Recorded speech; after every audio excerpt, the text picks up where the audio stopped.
7h53, c'est l'heure du billet d'humeur de Thibaut Vidal. Aujourd'hui, Thibaut, vous revenez sur la fameuse affaire Benalla. Oui, hier, Alexandre Benalla était face à la commission d'enquête du Sénat pour une session de questions. Et Benalla n'a pas su répondre clairement aux nombreuses questions que les gens se posaient, mais il a pu affirmer une chose. Je suis pas un voyou ou je sais pas comment on a pu me qualifier encore de petite frappe. Bah oui, c'est vrai qu'Alexou, c'est un chouette personnage. Quand on est observateur, qu'on tabasse quelqu'un au point qu'il ait 6 jours d'incapacité temporaire de travail, ça te fait généralement rentrer dans le panthéon et les livres d'histoire. Et surtout, Alexandre, il a des principes. Quelles que soient les circonstances, quelle que soit la pression, on s'en prend pas aux hommes. Ah bah non, c'est vrai que le 1er mai, on l'a vu qu'il ne fallait pas s'en prendre aux hommes. Ou alors, on peut peut-être le faire, mais avec une mauvaise maîtrise des gestes et techniques professionnelles d'intervention. Pardon, je fais une Benalla comme on dit maintenant dans le milieu, c'est-à-dire frapper quelqu'un qui est déjà au sol. On l'a vu, beaucoup de testostérone dans cette affaire Benalla, mais avant que cette affaire devienne justement l'affaire Benalla et prenne toute la tournure politique qu'elle a prise, c'était surtout une énième bavure policière. Alors je préfère le dire tout de suite, qu'on n'interprète pas mes propos, je suis pas dans le délire ACAB 13-12 et tout ça. Je pense que beaucoup font bien leur boulot, sauf qu'à côté, on a tous les abus, des abus qu'on a vu protégés, voire légitimés dans cette affaire Benalla.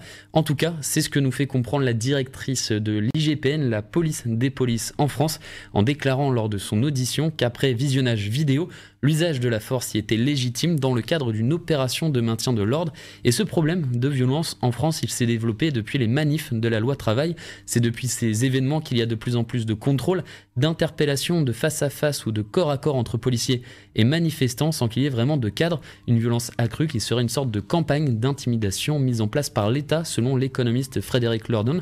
Après les bavures policières, ça ne se passe pas que dans les manifestations, ce n'est pas que quand il y a des mouvements de foule, parce que se prendre un high kick reverse crawler backstage, ça n'arrive pas que quand tu es dans la rue poing en l'air. Au quotidien aussi, ça arrive. Il n'y a qu'à regarder l'exemple à Saint-Gilles avec le quartier du square Jacques-Franck. Selon le rapport du délégué général aux droits de l'enfant, il y a des suspicions de violences physiques et morales dans ce quartier de la part de la brigade Unéus, parce que pour faire baisser la criminalité de 28% en 6 ans, ça s'est fait à base de gazeuses, de dents cassées et d'insultes racistes. Les super flics de Saint-Gilles, comme le titrait l'ADH en 2012. Pardon, il y a eu la revue de presse juste avant, j'ai un petit peu confondu les deux rubriques. Mais vu qu'on parlait de l'affaire Benalla, on va parler chiffres en prenant l'exemple de notre voisin.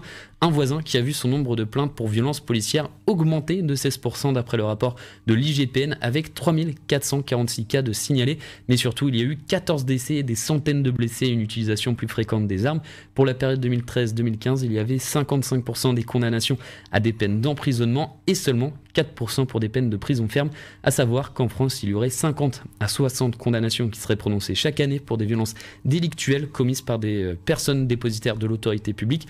Alors on peut dire que c'est peu, mais c'est suffisant pour perdre un œil, une oreille ou même la vie. Voilà, c'était la chronique d'humeur de Thibaut Vidal. 7h56, excellente journée.